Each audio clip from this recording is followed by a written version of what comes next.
اچھا جی، بسم اللہ الرحمن الرحیم۔ کتاب الزکوٰۃ، کتاب الصلاۃ کے بعد کتاب الزکوٰۃ ہے۔ محدثین کی ترتیب یہی ہے عموماً کہ وہ صلاۃ کے بعد زکوٰۃ ذکر کرتے ہیں، جیسے کہ امام بخاری نے بھی ایسے ہی کیا رحمہ اللہ نے، اور دیگر محدثین نے بھی ایسے ہی کیے، امام ترمذی نے بھی ایسے کیے، اور ہونا بھی ایسے چاہیے دو وجوہ سے۔ ایک وجہ تو یہ ہے کہ 32 جگہ میں قرآن میں صلاۃ کے ساتھ زکوٰۃ کا ذکر آیا، اقیموا الصلاۃ و آتوا الزکوٰۃ، سمجھ آ رہی؟ تو اس اتصال کی وجہ سے سمجھ آ رہی، جو باری تعالیٰ کے کلام میں ہے تو باقی جگہوں میں بھی ایسے ہی ہونا چاہیے۔ اور دوسری وجہ یہ ہے کہ زکوٰۃ کا جو درجہ ہے یہ باقی عبادات سے زیادہ ہے، مثلا روزے سے اور حج سے کیا ہے؟ زیادہ ہے۔ یہ حنفیہ کا مسلک ہے۔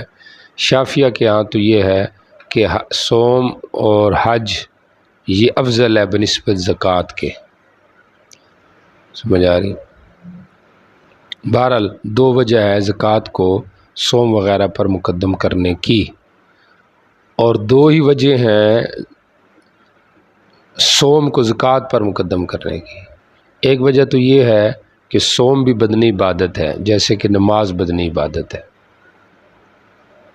سمجھ آئے؟ اور دوسری وجہ یہ ہے کہ صوم کی جو فرضیت ہے وہ زکوٰۃ سے پہلے ہے اور زکوٰۃ کی بعد میں ہے، چونکہ ترتیب یہی ہے نا کہ پہلے ہوا روزہ فرض، پھر ہوا صدقۃ الفطر فرض، پھر زکوٰۃ فرض ہوئی، اور یہ سن 2 ہجری کے اندر معاملات پیش آئے۔ تو اس اعتبار سے پھر کیا مقدم ہونا چاہیے؟ صوم مقدم ہونا چاہیے، جیسے امام نسائی نے کیا اور ابن ماجہ نے کیا رحمہم اللہ۔ اب جو حضرات کہتے ہیں کہ روزہ افضل ہے، مثلا شافعیہ، لیکن زکوٰۃ بھی مقدم کیوں ذکر کرتے ہیں؟ کہتے ہیں زکوٰۃ اس لیے مقدم کرتے ہیں کہ زکوٰۃ میں عموم زیادہ ہے۔ زکوٰۃ کی جو ایک قسم ہے نا صدقہ فطر، اس میں عموم ہے، کیونکہ وہ سب پہ فرض ہوتا ہے، مرد، عورت، بچہ، بالغ، فقیر، غنی، ان کے یہاں فقیر پہ بھی، ہمارے یہاں فقیر پہ نہیں ہے۔ 12 چونکہ کہتے ہیں اس میں عموم ہے، یا یہ ہے کہ اس کی اہمیت بتانے کے لیے زکوٰۃ مقدم کرنا چاہیے، ورنہ فی نفسی روزہ کیا ہے؟ افضل ہے۔ بہرحال یہ ماقبل سے ربط ہو گیا کتاب الزکوٰۃ کا۔ دوسری بات سمجھے کہ زکوٰۃ کا لغوی اصطلاحی معنی کیا ہے۔ زکوٰۃ لغت میں کس کو کہتے ہیں؟ پاک کرنے کو۔ خذ من اموالہم صدقۃ تطہرہم، پاک کر ان کو، سمجھ آ رہی ہے؟ تو اس کا معنی پاک کرنا۔ دوسرا اس کا معنی بڑھنا، جیسے کہا جاتا ہے عفل مال، زکل مال، یعنی مال بڑھ گیا۔ زکل مال کا معنی مال بڑھ گیا۔ تو چونکہ زکوٰۃ سے مال بڑھتا بھی ہے اور پاک بھی ہوتا ہے، جو اس میں غلاظتیں ہوتی ہیں وہ ختم ہو جاتی ہیں، تو اس لحاظ سے اس کو کیا کہا جاتا ہے؟ زکوٰۃ۔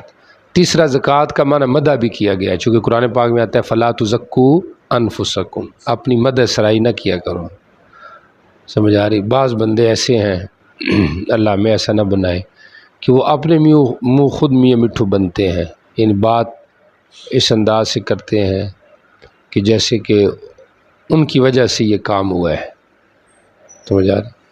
تو اپنی مدح سرائی نہیں بندے کو کرنی چاہیے، اپنی طرف نہیں نسبت کرنی چاہیے۔ ہاں جہاں مجبوری ہے وہاں کوئی اس پرائے میں بندہ بات کرے تو الگ بات ہے، لیکن ہر جگہ اپنی طرف نسبت کرنا یہ درست نہیں ہے، یہ گویا کہ اپنی مدح سرائی ہے۔ نبی علیہ السلام نے کبھی اپنی مدح سرائی نہیں کی کہ میں نے ایسے کیا۔ اور اس کا فائدہ ہم نے جو دیکھا وہ یہ ہے کہ جب آپ خود اپنی تعریف کریں گے لوگ آپ کی تعریف نہیں کریں گے، اور جب آپ کمال کریں گے اپنی تعریف نہیں کریں گے تو لوگ کہیں گے کہ یار اس نے یہ کیا، اس نے یہ کیا۔ اصطلاحی معنی کیا ہے؟ اصطلاحی معنی زکوٰۃ کا یہ ہے کہ نصاب مقرر سے، جو بھی نصاب ہے زکوٰۃ کا، نصاب مقرر سے سال کے بعد سمجھ آ رہی؟ رب العشر یعنی 40ویں حصے کا کسی فقیر کو مالک بنانا جو نہ ہاشمی ہو اور نہ مولا الہاشمی ہو. سمجھ آ رہی؟ نصاب مقرر سے سال کے بعد کسی فقیر کو جو کہ نہ ہاشمی ہو نہ مولا الہاشمی ہو مالک بنانا، اس کو کیا کہا جاتا ہے؟ زکوٰۃ کہتے ہیں. ویسے زکوٰۃ کا ایک معنی مال پہ بھی بولا جاتا ہے مجازن نام، لیکن مراد جو فعل زکوٰۃ ہے وہ ہو رہی ہے کہ زکوٰۃ کہتے کسے ہیں؟ کسی کو مالک بنانا. سمجھ آ رہی؟ ساتھ ایک بات رہ گئی، بنیت الزکوٰۃ، زکوٰۃ کی نیت سے مالک بنانا. سمجھ آ رہی؟ باقی ہاشمی نہ ہو وہ تو ظاہری بات ہے، بنو ہاشم پہ زکوٰۃ نہیں ہے. حافظ ابن حجر وغیرہ نے قید لگائی ہے کہ وہ مطلبی بھی نہ ہو بنو المطلب سے، تو ان کے ہاں زکوٰۃ جیسے ہاشمی کو دینا ٹھیک نہیں، بنو المطلب کو بھی دینا ٹھیک نہیں. اور وہ قیاس کرتے ہیں مال خمس پر کہ خمس میں جب دونوں کا ایک حکم ہے کہ خمس کے اندر حصہ کس کا ہے؟ بنو ہاشم کا بھی ہے بنو مطلب کا بھی ہے، تو یہاں پہ بھی دونوں کا ایک ہی حکم ہے. ہمارے ہاں فرق ہے، ہمارے ہاں خمس کے اندر تو دونوں ایک ہیں کہ دونوں کو خمس دیا جائے گا، لیکن زکوٰۃ کے معاملے میں ایک نہیں ہے. زکوٰۃ کی ممانت صرف ہاشمی تک ہے، مطلبی پہ زکوٰۃ کی ممانت نہیں. تعریف آ گئی ذہن میں؟ اچھا جی، یہ تو ہوگی زکوٰۃ کی تعریف. تیسری چیز ہے سن فرضیت. زکوٰۃ کیا ہے؟ کسی اور کتاب میں یہ بات سے زکوٰۃ شروع ہوا کہ نہیں ہوا؟ سن فرضیت زکوٰۃ کیا ہے؟ اس میں 3 قول ہیں. ابن اصیل جزری کا قول یہ ہے کہ اس کی فرضیت سن 9 ہجری کی ہے. سمجھ آ رہی؟ 9 ہجری میں فرض ہوئی ہے، چونکہ آپ نے اسی وقت اموال بھیجے تھے کہ جاؤ زکوٰۃ لے کر آؤ. لیکن محدثین کہتے ہیں یہ قول باطل ہے. اس کی وجہ یہ ہے کہ زمام ابن سالبہ کا واقعہ 5 ہجری کا ہے، اور حدیث ہرقل جو ہے وہ سن 7 ہجری کا واقعہ ہے. اس کے اندر زکوٰۃ کا ذکر ہے، تو اگر فرضیت 9 میں ہوتی تو ان میں کیوں زکوٰۃ کا ذکر ہے؟ اس لیے قول ٹھیک نہیں ہے. حضرت ابن حجر کی رائے یہ ہے، دوسرا قول، کہ زکوٰۃ کی جو فرضیت ہے یہ سن 2 ہجری کے اندر ہے. اور اس کی دلیل ایک روایت ہے غالباً مسلم شریف کی ہے کہ رصابی کہہ رہا ہے کہ آپ نے ہمیں حکم دیا کہ نؤدی صدقۃ الفطر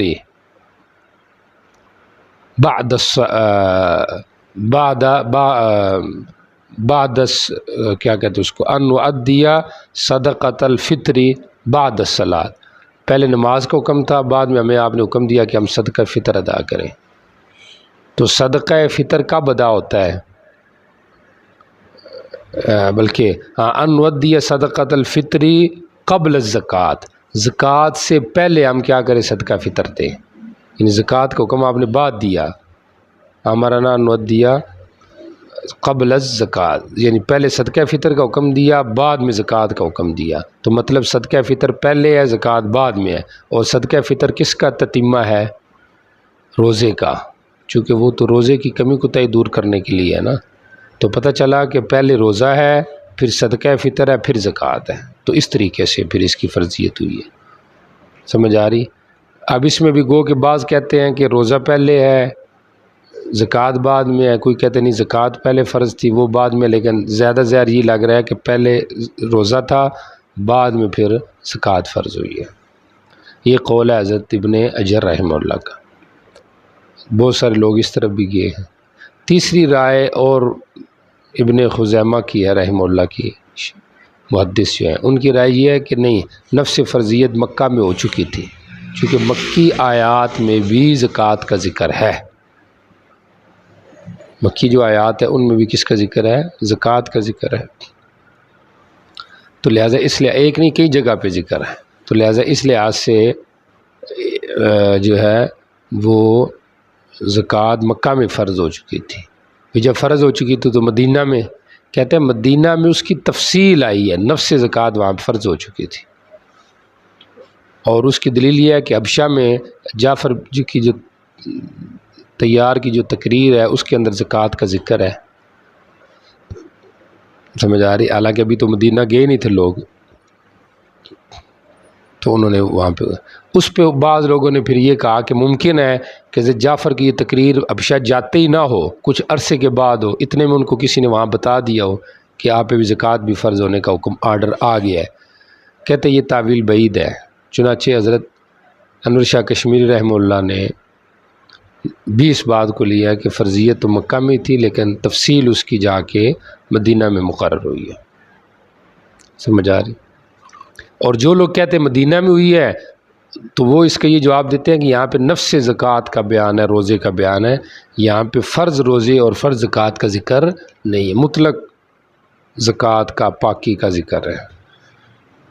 ہوگی بات یہ والی؟ سن فرضیہ زکوٰۃ کا کیا ہے میں نے آپ کو بتا دی ہے۔ چوتھی باس حل افترضت الزکوٰۃ علی الانبیاء، کہ زکوٰۃ انبیاء پہ بھی فرض تھی یا نہیں تھی؟ تو اس میں بعض کتابوں میں تو اجماع نقل کیا گیا ہے کہ انبیاء پہ زکوٰۃ فرض نہیں ہے، خاص طور پہ نبی الاسلام پہ۔ سمجھ آ رہی؟ زکوٰۃ فرض نہیں تھی۔ بھی کیوں؟ کہتے ہیں اس لحاظ سے کہ انبیاء کا جو مال ہوتا ہے وہ تو ان کے پاس امانت ہوتا ہے، مرنے کے بعد صدقہ ہوتا ہے، تو لہٰذا زکوٰۃ نہیں ہے۔ اور کسی نے یہ کہا کہ چونکہ زکوٰۃ سے مقصود تطہیر ہے، نبی کا مال پہلے ہی پاک ہوتا ہے، اللہم اجعلنا من المطہرین، ٹھیک ہو گیا۔ لیکن اجماع کی بات ٹھیک نہیں ہے، کیونکہ شافعیہ وغیرہ کے ہاں یہ نقل کیا گیا ہے کہ ان کے ہاں انبیاء پہ زکوٰۃ ہوتی ہے، کیونکہ جب انبیاء کی ملک ثابت ہے تو پھر ان کے اندر زکوٰۃ بھی ہوگی۔ دینا نہ دینا بعد کی بات ہے، لیکن انبیاء کے مال میں زکوٰۃ ہوتی ہے۔ کتنی باتیں ہو گئی ہیں؟ 4۔ پانچویں بات زکوٰۃ کیوں دینی ہے، تو اس کی مختلف حکمتیں آپ جتنی سمجھے اتنی ہیں۔ سمجھ آ رہی؟ مثلا ایک حکمت زکوٰۃ کی یہ ہے کہ معاشرے میں کمزوروں کی مدد کرنی ہے، کمزوروں کے ساتھ صلہ رحمی کرنی ہے۔ 2 نمبر 3 اپنے مال کو پاک کرنا ہے، آخرت کا ثواب حاصل کرنا ہے۔ چور اور ڈاکوؤں سے لوگوں کو بچانا ہے، چوری اور ڈاکے سے۔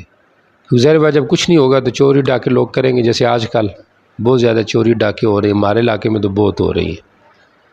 کیوں؟ لوگوں کے پاس ہے کچھ نہیں تو انہیں چوری ڈاکے کرنا ہے، مہنگائی زیادہ ہو گئی ہے۔ تو یہ چوری ڈاکے سے لوگوں کو کیا کرنا ہے؟ بچانا ہے۔ صلہ رحمی بھی ہے، جو رشتہ دار ہیں ان کے ساتھ۔ سمجھ آ رہی؟ تو یہ ساری چیزیں ہیں، یہ مال کا بڑھانا ہے، اس لحاظ سے زکوٰۃ دینی چاہیے۔ اچھا جی، اب آ جائیں پہلی جو حدیث ہے، امام بخاری رحمہ اللہ نے تو اس کو کافی جگہ پہ ذکر کیا ہے، اور محدثین نے بھی اس کو عنوان کے تحت ذکر کیا، لیکن امام کی عادت ہے کہ وہ ایک حدیث سے پہلی جو حدیث لاتے ہیں عموماً بغیر عنوان کے لے کے آتے ہیں۔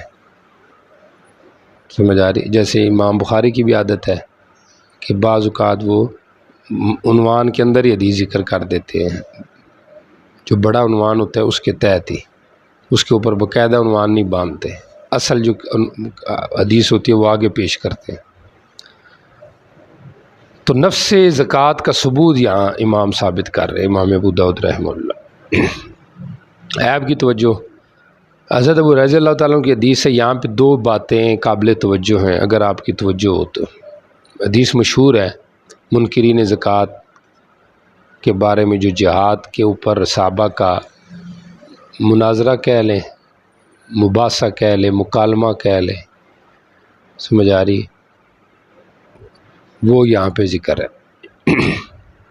اس مکالمے سے پہلے یہ سمجھے کہ وہ من کفر من العرب سے کون لوگ مراد ہے، کون کافر ہو گئے تھے، سمجھ آ رہی؟ تو اس کے بارے میں سمجھے۔ اصل میں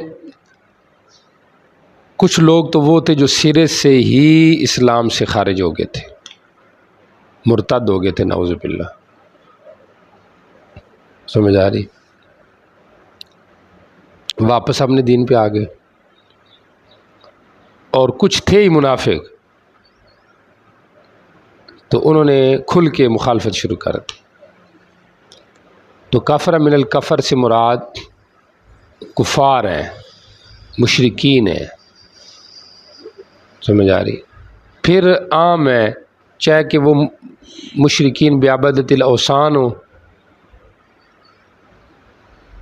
سمجھ آ رہی، وہ ہوں جو کہ بتوں کے پجاری ہیں،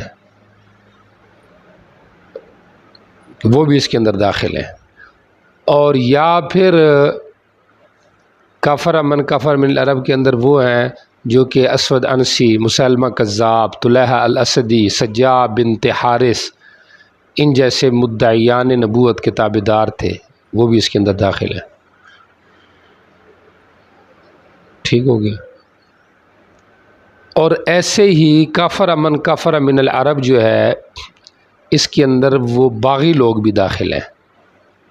اب باغیوں میں دو قسم کے لوگ تھے. کچھ نے تو کہا کہ ہم نے زکوٰۃ دینی ہی نہیں، انکار کر دیا زکوٰۃ کا، تو وہ بھی کافر ہی ہو گئے، کیونکہ ایک حکم کا انکار فرض کا وہ بھی کفر ہے،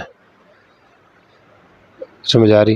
اور کچھ وہ تھے جو باغی تھے، طبعاً ان کو بھی سمجھ لے بیچ میں ذکر کر دیا. باغی کون تھے؟ جنہوں نے کہا بھی زکوٰۃ تو فرض ہے لیکن مدینے میں پہنچانا ضروری نہیں، قریب کے جو لوگ ہیں ان کو ہم خود دے دیں گے، اب لازمی ہے کہ وہ بندہ آئے گا اسی کو دینی ہے. تو گویا کہ وہ امارت سے نکل رہے تھے، باغی ہو گئے تھے. تو کفر من کفر من العرب سے مراد یا تو سرے سے اسلام چھوڑ گئے، ایسے بھی کچھ بدبخت تھے نعوذ باللہ، اور کچھ تھے ہی کافر لیکن اظہار کفر انہوں نے اب کیا، اور یا پھر وہ جو مدعیان نبوت کے پیچھے لگ رہے تھے وہ ہیں، اور ایسے ہی جو زکوٰۃ کا انکار کر رہے ہیں، یہ سارے اس کے اندر داخل ہیں. بات سمجھ آ رہی کہ نہیں آ رہی؟ باقی یہ نہیں کہ جیسے بعض لوگوں نے لکھا ہے، خطابی وغیرہ نے، کہ جی سارے لوگ کافر ہو گئے تھے، صرف 3 مسجدیں بچ گئی تھی تو وہ لوگ باقی سارے ہو گئے تھے. ایسی بات نہیں ہے. شرذمہ قلیلہ تھا سب کے مقابلے میں جو ہے نا دین اسلام سے پھرا تھا، سمجھ آ رہے. گو کہ وہ بہت تھوڑا بھی نہیں تھا لیکن بہرحال اتنا زیادہ بھی نہیں تھا، ایک کافی حصہ تھا جو مختلف اشکالات کی وجہ سے یا ضد کی وجہ سے پھر گیا تھا. باقی مدینہ کے لوگ ابوبکر صدیق کی وجہ سے، مکہ کے لوگ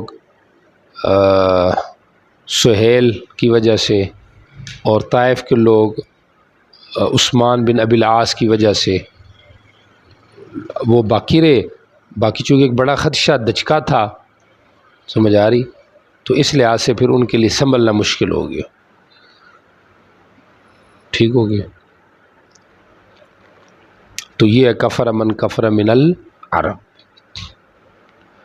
آگے آ رہا ہے مکالمہ حضرت ابوبکر رضی اللہ تعالیٰ، حضرت عمر رضی اللہ تعالیٰ. ابوبکر کہہ رہے تھے میں جہاد کروں گا، حضرت عمر کہہ رہے کہ وہ تو کلمہ پڑھتے ہیں، سمجھ آ رہی، آپ ان سے جہاد کیوں کرتے ہیں؟ اب کیا اشکال تھا حضرت عمر کو کہ وہ بار بار کہہ رہے ہیں کہ آپ ان سے کیوں جہاد کر رہے ہیں؟ حضرت عمر کی رضی اللہ تعالیٰ کا ذہن اس طرف تھا کہ حتیٰ یقول لا الہ الا اللہ، لا الہ تو وہ پڑھ رہے ہیں، تو پڑھ رہے ہیں تو کافی ہے. حضرت بکر صدیق کہہ رہے تھے کہ لا الہ تو پڑھ رہے ہیں لیکن اگلی جو حدیث ہے الا بحقی ہی، وہ اس کے نیچے آ رہے ہیں کہ حق اسلام کی وجہ سے جہاد ہو سکتا ہے، اور اسلام کا حق ہے زکوٰۃ لینا، یہ اسلام کا حق ہے زکوٰۃ کا قائل ہونا. تو جو منکر زکوٰۃ ہیں وہ منکر ہو کے کافر ہو گئے، اس لیے جہاد ہے، اور جو دے نہیں رہے گو کہ مان رہے ہیں تو وہ باغی بن رہے ہیں، اس لیے ان سے جہاد ہے. تو حضرت بکر صدیق کی نظر اللہ بحقی پر اڑی تھی اور حضرت عمر کی پہلے بات پہ تھی. اب یہاں پہ اشکال ہے کہ بھئی اور حدیثوں میں تو واضح ہے، یہاں پہ تو یہ ہے نا امرت ان اقاتل الناس حتی یقولوا لا الہ الا اللہ، اور مسلم وغیرہ کی روایت کے اندر ہے حتی یقول لا الہ ویؤمنوا بی، ویؤمنوا بی وبما جئت بہ، میرے اوپر بھی مان لائے اور جو میں لایا ہوں اس پہ بھی مان لائے.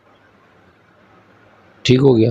تو یہ تو واضح تھی. تو کہتے ہیں حضرت بکر صدیق ہو سکتا ہے وہ نہ پہنچی ہو یا حضرت عمر کو نہ پہنچی ہو، یا حضرت بکر کو پہنچی ہو، لیکن وہ فقہی انداز سے سمجھا رہے تھے کہ جو آپ حدیث پیش کر رہے ہیں جو مجمل ہے اس کے اندر بھی اس کے اوپر اشارہ موجود ہے الا بحقی پر۔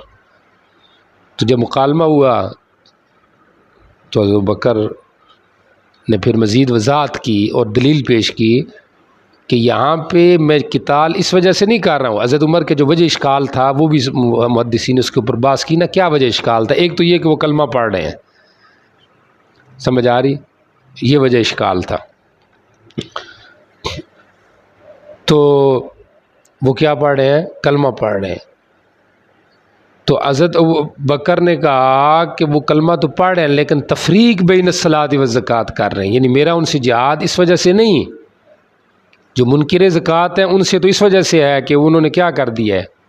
انکار ہی کر دیا ہے، اور جو مانعین ہیں نہیں دے رہے ادھر ہی تقسیم کرنے کے قائل ہیں، ان سے جہاد اس لیے کہ وہ باغی ہیں اور تفریق بین الصلاۃ والزکوٰۃ کر رہے ہیں، کیونکہ صلاۃ کو بھی پورا ماننا ہے اور زکوٰۃ کو بھی، اور زکوٰۃ کے اندر نبی علیہ السلام نے یہ کہا بھی امیر تک پہنچانی ہے، دینی ہے، تو یہ دے کیوں نہیں رہے؟ تفریق بین الصلاۃ والزکوٰۃ کی وجہ سے کر رہا ہوں، کلمہ پڑھنے کی وجہ سے نہیں کر رہا ہوں ان سے جہاد کہ وہ کلمہ پڑھ رہے ہیں۔ تو چونکہ یہ مفرق ہیں تو مفرق گویا کہ باغی بن رہا ہے، اس لحاظ سے ان سے جہاد ہے۔ تو وجہ اشکال حضرت عمر کا کیا تھا کہ یہ تو پورا دین مان رہے ہیں، تو حضرت بکر نے کہا نہیں مان رہے، یہ تفریق کر رہے ہیں، تو میرا جہاد کلمے کی وجہ سے نہیں ہے، اس تفریق کی وجہ سے۔ سمجھ آ رہی؟ یہ اس صورت میں ہے جب کہ وہ کون ہے؟ مانعین کے بارے میں اگر بات ہے، اگر یہ بات ہو منکرین کے بارے میں تو پھر بھی حضرت عمر کی شاید ذہن اس طرف ہو کہ بھئی توحید کا قائل ہونا ضروری ہے، سمجھ آ رہی؟ باقی اگر کوئی بندہ تھوڑا بہت انکار کرتا ہے تو اس کو سمجھائیں گے، اس سے جہاد نہیں کریں گے، یہ تو آخری درجہ ہوتا ہے۔ تو حضرت بکر نے کہا کہ نہیں، سمجھ آ رہی کہ دین کے ضروری امر کا انکار یہ کفر ہے، تو تفریق کرنا یہ بھی کفر ہے، تو لہذا میں اس سے جہاد کروں، چاہے وہ توحید کا ہو یا انکار نماز کا ہو یا ان کے درمیان تفریق کا ہو، اقرار ہو، تب بھی میں ان سے جہاد کروں۔ تو اصل یہ نکلا کہ اللہ بحقی سے بھی حضرت بکر نے استدلال کیا اور قیاس بھی ثابت کیا۔ قیاس یہ کیا نماز زکوٰۃ کو نماز پہ قیاس کیا، تو حضرت عمر کا اللہ نے سینہ کھول دیا، شرح اللہ صدر ابی بکر للقتال فعرفت انہ الحق، میں نے سمجھ لیا کہ حضرت بکر کی بات ٹھیک ہے، تقلیداً نہیں بلکہ اجتہاداً ہی مجھے سمجھ میں آ گئی کہ یہ بات ٹھیک کر۔ تو اس سے ایک نقطہ یہ بھی سمجھ میں آتا ہے کہ اگر نیت ٹھیک ہو مباحثے کی، مکالمے کی، تو اس وقت سینہ کھلتا ہے، اور اگر نیت ٹھیک نہ ہو تو سینہ مزید منقبض ہوتا ہے۔ اصلاح میں یہ تھا کہ وہ پہلے سے تیاری کر کے نہیں آتے تھے، ہمارے ہاں تو پہلے سے تیاری ہوتی ہے نا، بھئی اس نے یہ کہنا میں نے یہ کہنا، اس نے یہ کہنا میں نے یہ کہنا۔ اصلاح میں یہ ہوتا تھا ان کا ایک ذہن ہوتا تھا ایک، اب اس کے اوپر کرتے تھے، چونکہ ویڈیو تو بنتی نہیں تھی، سمجھ آ رہی ہے، تو اس لحاظ سے وہ کرتے تھے مکالمے مباحثے، پھر جس طرح ان کا ذہن کھل جاتا وہ مائل ہو جاتے، کیونکہ سینے سالم تھے۔ رجوع کرنے والا بھی برا نہیں مانتا تھا، اور جس کی وجہ سے اس نے رجوع کیا وہ بھی نہیں کہتا لو جی میری وجہ سے ٹھیک ہوا ہے۔ آج تو یہ مسئلہ ہوتا ہے نا، لو جی میری وجہ سے فلاں آدمی نے یہ بات کی ہے، یہ وہ ٹھیک ہوا ہے، یہ بھی غلط بات ہے۔ ٹھیک ہے، ایک بندے کو سمجھ آ گئی، ٹھیک، اگر آپ اس کو جتلائیں گے ہو سکتا ہے وہ ضد پہ آ جائے کہ وہ بات مانے ہی نہیں۔ آج کل یہی مسئلہ، تو آج اکثر مسئلے ایسے ہی ہیں۔ پہلی تو بات یہ ہے کہ لوگ مکالمہ مباحثہ کرتے ہی نہیں، آپ دیکھ لیں کتنے جزوی مسائل ہیں وہ ایسے ہی چل رہے ہیں، آج 50-60 سال ہو گئے ایسے ہی چل رہے ہیں، ہر بندے کا دوسرا ذہن ہے، سمجھ آ رہی؟ جب آپ سمجھتے ہیں کہ وہ علمی مسئلہ ہے تو آپ اس کو ڈسکس کریں، علماء کے درمیان کریں، پھر جو رائے طے ہو جو اس پہ عمل بھی کرے، عمل بھی کوئی نہیں کرتا، سمجھ آ رہی؟ نام تو سارے لیتے ہیں لیکن مقننہ کے فیصلے جتنے پڑے ہیں ادھر ہی پڑے ہیں، وہ پتہ نہیں ہے کدھر ہے۔ حالت یہ ہے کہ مقننہ کے جو فیصلے ہیں ان کا پتہ ہی کوئی نہیں وہ ہے کدھر ہے، تو پھر یہ کیا جماعت ہے، یہ کیا محنت ہے، یہ کیا قابلیت ہے؟ ابھی آپ ایک علماء نے ایک محنت کی ہے کم از کم. اور پھر ایسے مسائل میں جن میں آپ روزانہ اختلاف بھی کر رہے ہیں تو آپ کا حق یہ ہے کہ وہ آپ ترتیب وار ان کو ایک جگہ میں شائع کریں اور پابند کریں بھی یہ ہمارے اس وقت کے فیصلے ہیں، ان کی رعایت کرنا ضروری ہے. سمجھ آ رہی؟ اور نہیں ہوگا تو پھر آپ دیکھیں سال دو کے بعد اور کیا ہوگا، ایک اور پٹاخہ چھوٹے گا تو پھر آپ دیکھیں گے کہ وہ پھر کیا ہوگا. سمجھ آ رہی؟ جو آدھی سواری رہ گئی ہیں ان میں سے اور آدھی رہ جائیں گی تو نقصان ہوگا نا. کیونکہ جو بڑا ہے جس کی تقریریں ہو رہی ہیں اس نے تو یہی کہنا ہے کہ لو جی میری تو تقریریں ہو رہی ہیں، مجھے کسی کی کیا پرواہ ہے، لوگ تو مجھے مان رہے ہیں. تو نقصان تو جماعت کا ہونا ہے، اس بندے کا تو کوئی نقصان ہونا، بلکہ اس کو تو جب آپ نے پروٹوکول دیا ہے بندے تو اس کو مل گئے ہیں. پھر آپ کہیں گے اس کا پروٹوکول چھینیں تو آپ کیسے اس کو چھینیں گے؟ آپ پہلے اس کو پابند کریں کہ بھئی ہمارا یہ نظریہ ہے، مرکزی کا یہ ہے، ہمارا یہ ہے، تو ہمارے یہ مسائل کی طرف توجہ. عن ابی ہریرہ رضی اللہ تعالیٰ عنہ قال لما توفی رسول اللہ نبی اسلام، جب اس دنیا سے چلے گئے، واستخلف ابو بکر بعدہ، حضرت بکر اس کے بعد جانشین بنے. سبحان اللہ. علم کے لحاظ سے بھی، اخلاص کے لحاظ سے بھی، تقوی کے لحاظ سے بھی، ہر لحاظ سے حضرت بکر کیا ہے؟ آگے. واستخلف ابو بکر بعدہ وکفر من کفر. اور استخلفہ سے اشارہ اس طرف ہے کہ خود نہیں ہر کام میں آگے ہونا چاہیے. سمجھ آ رہی؟ لوگ کہیں کہ جی یہ ٹھیک ہے پھر صحیح ہے. اب ایک بندہ کہ لو جی مجھے آگے کر دیں یا میں نہیں آگے ہونا ہے، کوئی اور آگے ہو جائے تو وہ ٹھیک نہیں، تو یہ تو نہیں نیا، یہ تو اطاعت نہیں ہے. استخلفہ کوئی اور کہ جی اس قابلیت ہے پھر اس کو بنا دیا جائے، یہ ٹھیک ہے. اور صحابہ میں پھر یہ مشورے تو ہوتے تھے. ہمارے آج یہی کمی ہے کہ ایک مشورہ ہوتا ہے اور ایک سال بعد ہوتا ہے، وہ بھی ہوتا ہے کہ نہیں ہوتا، تو نقصانات ہوتے ہیں. سمجھ آ رہی؟ مشورے کی اہمیت یہی ہوتی ہے کہ ہر بات پہ کیا جائے تاکہ جس کو جو اعتراض ہے ادھر ہی ختم ہو جائے، اس کو بتا دیجیے، اس کو وضاحت کر دیجیے. وکفر من کفر من العرب. قال عمر بن الخطاب لأبي بكر كيف تقاتل الناس وقد قال رسول الله صلى الله عليه وسلم أمرت أن أقاتل الناس حتى يقول لا إله إلا الله فمن قال لا إله إلا الله عصم مني ماله ونفسه إلا بحقه معنی بحق الاسلام یا بحق لا إله إلا الله. وہ حساب اور اس کا تھوڑا بہت جو حساب اللہ پر ہے، باقی ہم نے ظاہر کو دیکھنا ہے، باطن کو نہیں دیکھنا. فقال ابو بکر، ابو بکر نے کہا واللہ لا اقاتلن من فرق بین الصلاۃ والزکوٰۃ اعتقادا یا عملا فإن زکوٰۃ، کیونکہ زکوٰۃ اللہ کا حق ہے. واللہ اللہ کی قسم اگر وہ مجھے دیں ایک رسی جو نبی اسلام کی طرف دیتے تھے، اگر وہ مجھے روکیں تو میں پھر بھی ان سے لڑوں گا اس کے نہ دینے پر. فقال عمر بن الخطاب واللہ ما هو الا ان رأيت اللہ، اللہ کی قسم نہیں تھی یہ مگر یہ کہ اللہ نے میرا دل کھول دیا ابو بکر کے، میں نے سمجھ لیا کہ اللہ نے ابو بکر کا سینہ کھولا ہے. سبحان اللہ. یعنی اللہ نے ان کے دل میں یہ بات ڈالی ہے. تو فارف تو مجھے بھی بات سمجھ میں آ گئی کہ یہ بات ٹھیک کرتے. آ رہی کہ نہیں سمجھ آ رہی؟ تو اجتہادی مسئلہ تھا ایک، آپ یوں کہہ لیں یہ مسئلہ اجتہادی تھا، کیونکہ مانعین زکوٰۃ سے جہاد کا ذکر تو کہیں پر بھی نہیں ہے. سمجھ آ رہی؟ لیکن ابو بکر نے جو بات کی اب اس کے اوپر جمع ہو گیا، اب اس سے جہاد کیا جائے گا. اچھا جی، باقی یہ اقال ہے یا عناق ہے، اس کے اندر جھگڑا چل رہا ہے. اور اقال کہتے کسی ہیں، اس کے معنی کو بھی آپ سمجھیں. اقال کہتے ہیں رسی کو، تو رسی تو زکوٰۃ میں نہیں دی جاتی، لیکن وہ رسی جو جانور کے گلے میں ڈالی جاتی ہے وہ مراد ہے کہ وہ بھی گویا کہ زکوٰۃ کے تابع ہوتی ہے. وہ بھی نہ دی تو میں کروں گا، یا یہ مبالغہ ہے کہ قلیل چیز بھی نہ دی تب بھی کروں گا. یا اقال سے مراد یہ بھی کہا گیا ہے کہ یہ ایک سال کی زکوٰۃ کو کہتے ہیں، یا اقال سے مراد اونٹنی بھی لی گئی ہے جو زکوٰۃ میں دی جاتی ہے. اور پانچواں قول تو پتہ ہے کہ اقال نہیں، یہ اناق ہے.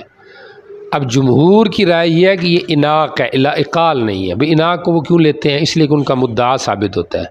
جمہور کا مدعا یہ ہے کہ اناق کہتے ہیں سال سے چھوٹے بچے کو، اور اس کے اندر بھی زکوٰۃ ہے.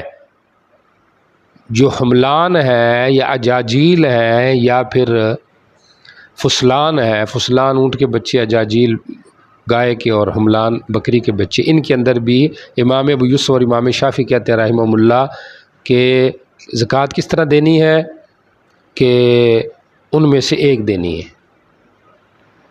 جتنے بھی ہیں نا ایک دے دو. اور باقی جو حضرات ہیں یعنی حنابلہ وغیرہ، ان کی رائے یہ ہے کہ نہیں، جس طرح بڑوں میں زکوٰۃ ہوتی ہے اس طریقے سے چھوٹوں میں بھی ہوگی.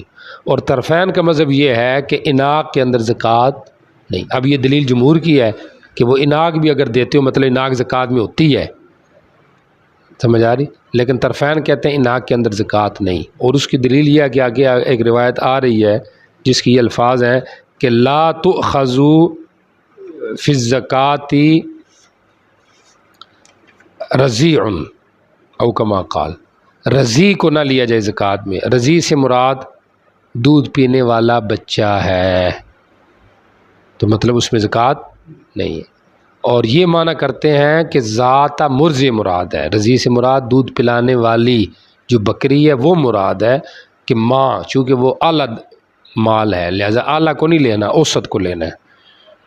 سمجھ آ رہی. بہرحال یہ اناق کے اندر جو اناق کا جو لفظ ہے بفتح العین, سمجھ آ رہی. اور باقی احناف کا طرفین کا جو موقف ہے وہ آپ کو پتہ ہے کہ اونٹوں کے اندر کتنا ہونا چاہیے,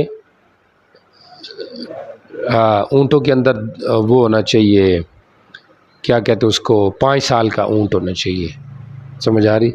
اور گائے کے اندر اس کو طبی ہونا چاہیے, اور بکریوں کے اندر اس کو دوندا ہونا چاہیے, سنج طبی اور بنت مخاض اونٹوں کے اندر. تو یہ عمر ہے زکوٰۃ کے وجوب کی, اس سے پہلے زکوٰۃ واجب نہیں. بات سمجھ آ رہی. باقی وہ حضرات بچوں پہ بھی کیا لازم کرتے ہیں, زکوٰۃ لازم کرتے ہیں. اور ان کا موقف کیا ہے, مثلا 40 بکریاں تھیں, ان کے 40 بچے تھے. اب ہوا یہ کہ سال سے پہلے جیسے بچے ہوئے تو سال مطلب چل رہا ہے, مائیں مار گئی ہیں. اب جب ماؤں والا سال پورا ہوا تو سمجھو بچوں کا بھی سال پورا ہو گیا, تو لہٰذا اب زکوٰۃ دینی ہے. آ رہی بات سمجھ. مثلا بچے تو اب ہوئے ہیں, 4 مہینے بعد ماؤں کا سال پورا ہونا تھا, مائیں تو ساری مر گئی ہیں, پیچھے بچے رہ گئے, بیچ دی گئی ہیں. تو اب 4 مہینے جب ماؤں کا سال پورا ہے سمجھو بچوں کا بھی پورا ہو گیا. یہ نہیں مطلب کہ بچوں پر سب سال پورا ہو جائے گا, کیونکہ وہ تو بچے نہیں رہیں گے نا.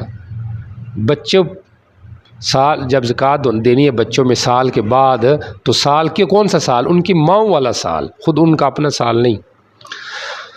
اچھا جی چلے جی پڑھیں.